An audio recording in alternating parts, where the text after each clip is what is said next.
Well, good morning, everybody, and welcome to another video. It is Tuesday morning. It is about 6:30. I am on my way into work, and I just wanted to take a little bit of time to talk to you guys about FedEx. So let's jump right in. But before we do that, I weighed myself this morning. I have been on the weight loss medication for 6 weeks, and I am down 19 and a half pounds. Very, very happy with the results. To be completely honest, it has suppressed my appetite to the point where I'm not really eating anything. And I don't think that's the right way to do it, so I got to figure that out. But I'm really not hungry, like, at all, and it's kind of weird. But I did eat when I got home last night, even though it was late. So anyway, let's jump into the video. So I want to talk to you guys about the differences between FedEx Ground and FedEx Express. But before we do that, we need to establish basically what FedEx is. Obviously, everyone knows that FedEx is a parcel service. We're actually considered an airline, believe it or not. So, but there are several branches of FedEx. Everyone knows FedEx Ground, FedEx Express, FedEx Freight. There's also FedEx Custom Critical, which is used in like emergency situations. To be completely honest, I'm not even sure what it is. And finally, FedEx Office, which used to be Kinko's, and then it was FedEx Kinko's, and now it's just FedEx Office. So that's kind of the starting point. So FedEx announced they're calling it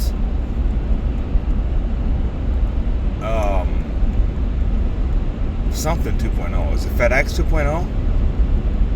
I don't remember what they're calling it exactly. But anyway, I think they're calling Network 2.0. Network 2.0 is what they're calling it. So what they're doing is they are combining some of their services together. So many of you may or may not know or remember FedEx Home Delivery was another branch of FedEx. And my understanding of FedEx Home Delivery was that they focused strictly on delivering to residentials, right? Ground handled businesses, and then Express did it the way they've always done it. So they actually combined home delivery and ground years ago. So you may still see a home delivery truck, but it's actually just a ground truck. They just didn't change the ramp on the truck. And you may see like home delivery on the label, because I think the service itself still exists, but it's part of ground. So they've already gotten rid of home delivery. And what they're doing now is they are combining Express and ground. And then they're spinning Freight off to be its own company. So the new FedEx Freight and FedEx Ground will be called Federal Express Corporation. And then FedEx Freight will just remain FedEx Freight. So they've already established some leadership positions in FedEx Freight, and so that'll be his own standalone company separate from FedEx. So now we're going to talk about some of the differences between FedEx Ground and FedEx Express, because I think it's key, and I don't know how it's all going to work out in the end. But the first major difference between the two is FedEx Ground is all run by third-party contractors. So a FedEx Ground driver does not actually work for FedEx. They work for a contractor that works for FedEx. So the trucks are all owned by that contractor. They're serviced by that contractor. The drivers are paid by the contractor. The benefits are through the contractor. So that's kind of a primary difference. So when I say that we're combining Express and Ground, that's where I don't know how that factors in, because they're all basically contractors. FedEx Express, those drivers work for FedEx. They are corporate employees. So I am paid by FedEx. My benefits are through FedEx. My 401k is through FedEx. Everything is through FedEx. Now, when we talk about, that's why I mean, like, my understanding is with this Network 2.0 that they're actually eliminating Express is what they're doing. They're eliminating Express, merging Express into ground, not the other way around. There are some areas where the ground station closes and the Express station becomes a ground station, but in most cases the Express stations are closing. So I don't know what that means for me, because we actually are at an airport.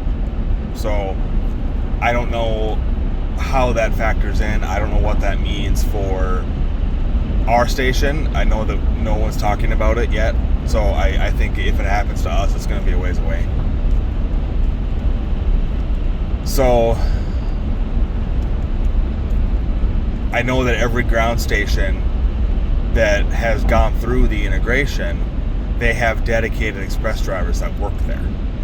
Now, I don't know if with the conversion, if the Express drivers work for the contractor or if they work for FedEx. I'm not sure how that works. I would assume they still work for FedEx, but that would be kind of weird structurally if you've got everyone there that's works for a contractor, and then you've got a handful of drivers that work for corporate. Like, that seems weird, but I'm not sure how that works because, like I said, we haven't done it yet. I don't even know if we're going to. So, and then there's the obvious differences in pay. Okay, so how does a ground driver get paid? I think it depends on the area. Obviously, California is always different because they have employment laws that differ from everybody. But in the majority of the country, FedEx ground drivers are paid by the day, right? So they show up, they work a 4-hour shift, they get paid a certain amount of money. They show up, they work a 12-hour day, they get paid the same as if they worked a 4-hour day. It doesn't matter. You get paid by the day. You don't get paid by the hour. So that's a little bit, so like, they'll tell you like your rate of pay is $200 a day, right? Whether you work 4 hours, 12 hours, 10 hours, 3 hours, doesn't matter. You're getting the same amount of pay across the board for everybody. It doesn't really seem fair, and I think that's why it's different in California. But that's the way ground drivers get paid. I also believe, I'm not 100% certain, but what I've heard, and I believe this to be true, that if you have a certain number of packages, there's like a threshold, right? And if you have more than that number, you get paid per package as well, on top of the daily pay. That's kind of like an incentive to take more or help somebody else out. So, but if you're a FedEx ground driver and you're getting paid, so much per day, like, you don't want to be out there all day, right? So FedEx ground drivers, that's why a lot of them work like 10 to 4, right? Because they're not getting paid to be out there all day. I am an express driver. As an express driver, I am paid by the hour. I get paid for every hour that I work, including overtime, at a time and a half. So if I show up to work at 7:15 and I don't punch out until 8:15 at night, I'm getting paid, for a 12 and a half hour day because I have to take a lunch. So I'm getting paid for 12 and a half hours, right?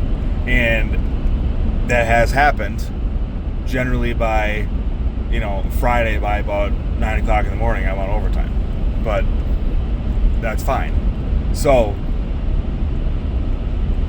I like that aspect of it. Our benefits are through corporate. So, they're pretty good benefits. It's allowing me to take this weight loss med for virtually no money.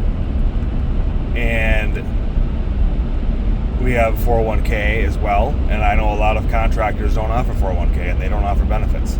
So, again, when the integration happens, I don't know what that means for express drivers because, we're paid by the hour. My understanding is with this integration, most of the management at the ground stations are FedEx corporate employees. I could be wrong, but that's my understanding. When I go online and I look at job postings, I see postings for managers at ground stations. And I would think that if it's not a corporately hired position, they wouldn't have those posted on a corporate website. I could be wrong, but it also lists the pay and it lists the hours and it lists all of that stuff. And they probably wouldn't know that if it's controlled by a contractor. So I'm assuming that all the management at all the ground stations are corporate employees. I also know that every employee or every FedEx station, every FedEx station employs what we call customer service agents. Customer service agents are FedEx corporate employees, and they are at every station, whether you're ground or express, it doesn't matter. They are also corporate employees. So there are corporate employees that work at ground stations as well to kind of help ensure that standards are being upheld and things are being done the right way. The only difference is how you're paid and how, where your benefits come from. That's about it.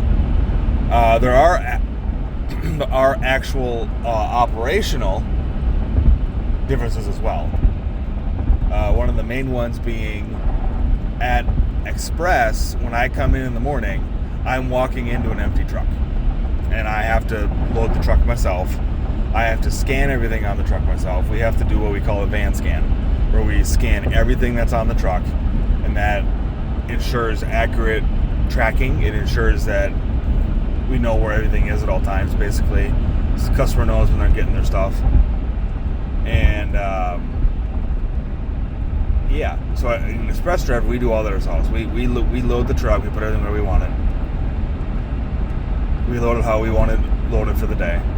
We handle a lot of documents on the Express side, like bank documents or life insurance documents or mortgage documents, stuff like that. We handle a lot of that.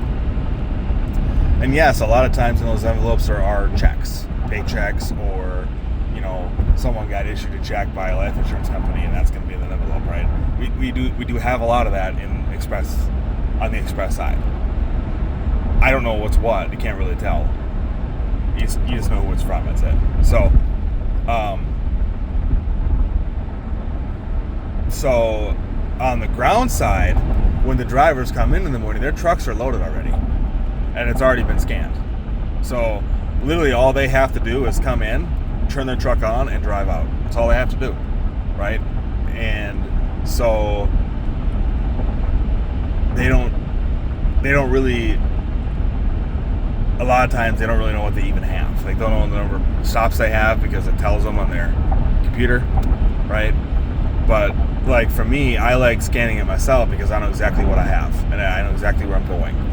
And I'll know if I reach this town that, hey, I've got 4 in this town because I scanned it myself and I remember. So I kind of like that aspect of it. Also on the operational side, the number of stops is greatly different. Ground will generally have, it's really funny because a lot of times like a ground driver will say, oh, I got an easy day today. I have 160 stops. Like that's an easy day for a ground driver. For an express driver, 105 is a big day, right? 105, 110 is a ridiculously, obnoxiously huge day, right? Most of our routes on the express side are between 70 and 100 generally. It's pretty rare to have more than 100. Monday, at least at our station, is our lightest day. Some days we only have 40 stops, which is kind of nice. But anyway, so they'll have, 3 times more packages than we do. And they are not relegated to time commitments. So ground basically handles all packages that are 3 days or longer. So if a customer orders something online or they're getting something from somebody and it doesn't need to be there any quicker than 3 days, ground handles it. That's just the way it goes. If it's 2 days or quicker, it's handled by express. That's why we handle a lot of documents, because most of those you want to get out pretty quick. We handle a lot of documents and a lot of like medication. So most of that stuff is a quick turnaround and they want it fast. So that's kind of the main difference there on the operational side. And then as far as like time commitments go, ground doesn't really have any. And with the integration to express, I think they're starting to get some. And they have to basically learn how to work time commitments in. But like with an express driver, right, we're used to time commitments. So we have time commitments, and so we have what we call P1, which is priority 1, and P2, which is priority 2. And then we have what we call standalones. So your standalones are residential packages that are due by 8 o'clock or 10 o'clock p.m. Okay? Those you can just kind of do whenever. Our P1s are packages that are due by 10:30 for businesses and by noon for residential. So usually like a priority 1 residential is going to be something like medicine, right? Medication that they have to have. And a lot of times if it has to be refrigerated, it's going to be a higher priority. So that's what we refer to as a P1. It's a 10:30 or a noon. Okay, and it's the same time commute. It's just different types of service, residential versus business. And then a P2 is 5 o'clock for a business. So every once in a while you'll get what's called a first overnight. A first overnight means that needs to be the first package you deliver. I believe that we actually at our station we have a first overnight route. So everything comes in, and I think all the first overnights get separated out. They come in separate, like on a separate. We call them cans. They come in on a separate can. So that goes right on a truck and gets taken out right away. So I have had first overnights on various routes, and but first overnights I've had to take are due at 2 p.m. because of where they're located, which is kind of nice, but it's still kind of a pain in the butt. But first overnight is like a super high priority that needs to be out right away. Pretty self-explanatory on that, I think. So, but again, ground doesn't really have to deal with that. That's more of an express thing. So, and some of that's being integrated into ground routes, but in most stations there are dedicated express drivers that work in that station. So a lot of this integration has led to some layoffs, because obviously ground stations are adding routes because they're going from only having ground to having ground and express, right? So they're adding express routes, which means they have to keep on express drivers.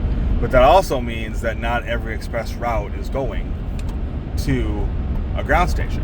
The whole idea behind this Network 2.0 is to eliminate multiple trucks in the same neighborhood. Because there'll be times where like a ground guy will visit a house, and then 2 or 3 minutes later here comes the express guy, right?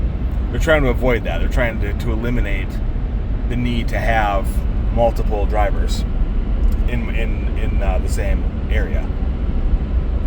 So UPS used to do this too. UPS used to have the same issue, and they condensed all the routes down so that they're not necessarily on the same streets. Like you could have one driver on one street, one driver on another street, but they never cross, right?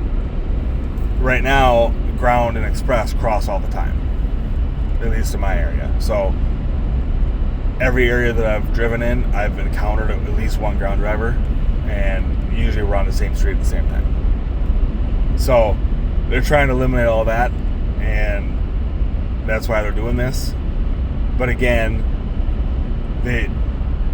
they seem to trust the contractor model because they're getting rid of the express model, which doesn't really make sense to me because they're corporate employees. But I guess that's the good way to cut payroll, right? Someone else pays them, they don't have to deal with it. I don't know. But anyway, that's kind of my spiel today. This is like my 4th attempt in this video, and this is the shortest it's been. So let me know if you have questions. I would like at some point to do a ride-along, probably not live, but just, where I spend a day recording and then I edit the footage to, for time or whatever. I don't really have a camera for that yet, but I'm working my way toward that. So, and one more thing. I do work a lot of hours. I work about 60 hours a week, which is kind of nice because the paychecks are nice, but I'm really tired at the end of the week. I work Monday through Friday. I don't know how the ground drivers work. Like, I don't know what their schedules are. But express drivers at my station, if you have your own route, you only work 4 days a week. It's either Monday, Tuesday, Thursday, Friday, or Tuesday through Friday. And there are some routes that run Saturday, but not many. But Saturdays are generally by volunteer on a volunteer basis. So what's nice about Express, and I think there's some incentive for ground drivers to work extra too. I don't know for sure, but what's nice about the Express side is that if you're a 4-day guy, right? If you work like Monday through Thursday, and then you want to work Friday to pick up an extra day, you can do that. But that Friday will be straight overtime, right? It doesn't even matter if you didn't work 40 hours in the 4 days, right? So let's say you work 4 days and you work 8 hours each day, so you got 32 hours. And then you come in on Friday and you work an 8-hour day on Friday. You're going to get 32 hours of straight pay and 8 hours of overtime pay. Because it's your day off, right? It's an incentive to work extra. So, but as a swing driver, I work 5 days a week, Monday through Friday. If I need to work a Saturday, which I've only worked one so far, if they need me to work a Saturday, they will give me most likely Monday off because that's our lightest day. So then that week I work Tuesday through Friday, or Tuesday through Saturday. So there aren't many routes that go out Monday, and there aren't many routes that go out Saturday. So I think Saturday, I think we run maybe 5 routes on Saturday. Monday, I think we probably run a few more than that, but not many more.